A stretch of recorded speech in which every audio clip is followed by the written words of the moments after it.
Good morning, people. Dino here. Just a quick one today. It's Thursday, 20th of April. I wanted to get on quickly just to, first of all, congratulate our under 17's who last night won the league. Actually lift the trophy. Yes, well done, boys. They played against Nottingham Forest yesterday and they won 5-1, which is brilliant. Which meant the captain, Luca Gunter, lifted the trophy for us. So hopefully we're going to see some of these lads come through in the future. And I urge you lot to, or people that listen to this or talk to me or get in contact with me, to track our youngsters. Go and watch them. If you are bored, some of you love to go and watch like Leyton Orient or a lower league team or Boreham Wood or places like that. And sometimes go and watch our kids. They're quality. They're very good. And if we can start showing that interest in that, maybe they'll get the boost they need to get into the first team. I don't know. I mean, it's a lesson to me because I don't go and see them either. But I'm going to make a conscious effort this season or next season to go and see a few of the games, definitely. Because it's certainly something that, I mean, it's the raw grassroots of football where I think you're going to see true passion and the players actually giving their all because they haven't achieved their goals yet. They haven't achieved their dreams. I find too many players now we see playing for the first team, they've done it. They've signed their multi-million-pound contracts. And I don't care anyone says, some of that hunger must go. It must do. Or it must do, it definitely does for some players. They sit there, they're on a 3-year contract on 100 grand a week. Are they really caring if they don't have a performance one week? Are they really caring if they get injured one week and they've got a couple of weeks off? I don't think so. But here you go, that's going against what I'm talking about. But just well done to our lads. Brilliant.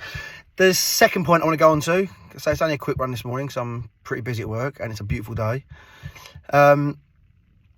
is Levy's interview at this university. I think it was his daughter's university. It's amazing we don't see anything of his daughter.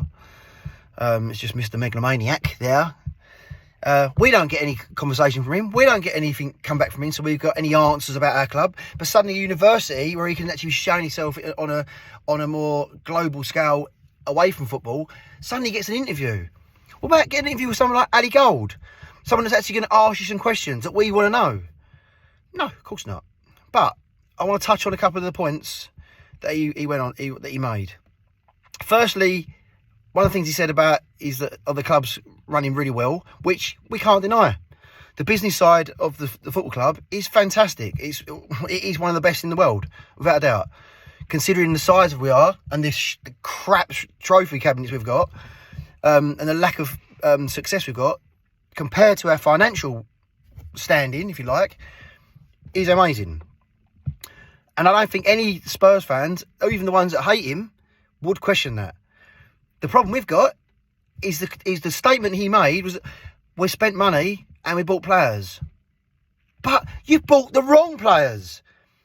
Everybody I hear across social media saying, like Simon Jordan on the Talk Sport and people like that saying, well, they've spent money. They can't say they haven't spent money on players. Yes, but the whole thing we're saying is you're spending the money on the wrong players.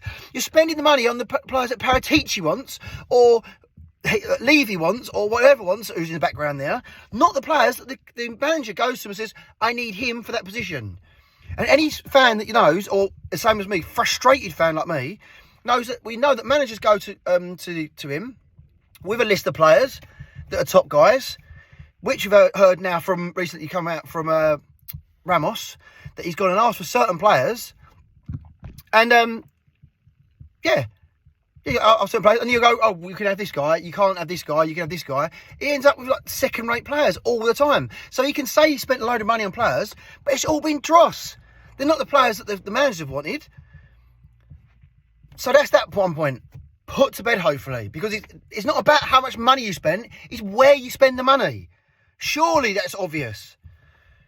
All Tottenham seems to want to do is buy a player with a sell-on clause or a sell-on money. But what makes you laugh is most of the players we've bought, we can't sell them on because they're shit. How many players have you got coming back at the end of this season from loan that we can't sell? No one wants them.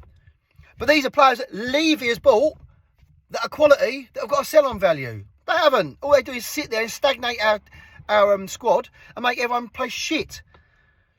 while they're raking in the thousands, millions of wages. Next point I wanted to make are the protests. Right. I go to as many protests as I can.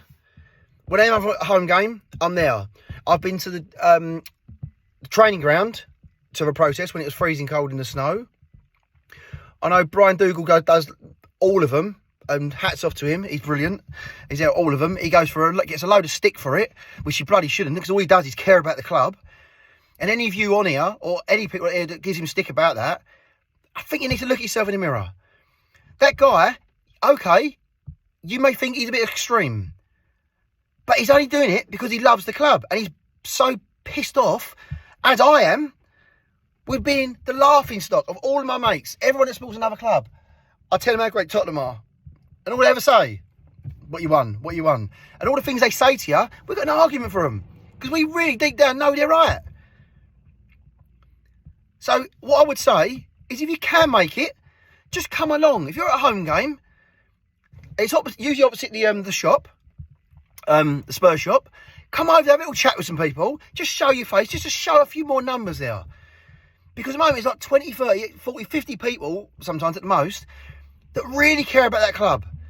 There's never any trouble. There's never any drinking, because I'm telling you now, we don't allow drinking when we're over there. They say there's loads of swearing. There's never any swearing. There's no anti-Semitic bullshit that they're saying that there is at the moment. We are literally caring about the club. We want Levy out. We want Enoch out. For one reason. It's because they don't care about the club. They don't care about the football. All they care about is the money they're making every single year. That's all they care about. And all the people that are going against us and saying, oh, you're Levy out. You're idiots. What would you do without Levy? Well, again, I'll repeat, we ain't not questioning his business side. We are questioning the fact that he keeps sticking his nose in and controlling the football side of things. That's the problem. So what I say, on a nice way, please come over. If you see the protest, come over, have a chat with people. Just show your face there, even if it's like 10, 15 minutes if you want. Pop in there and have a look at everyone and have a chat with people. Because you'll see that there are a load of lovely people that really care about Tottenham. And if you see me there, come and say hello, definitely.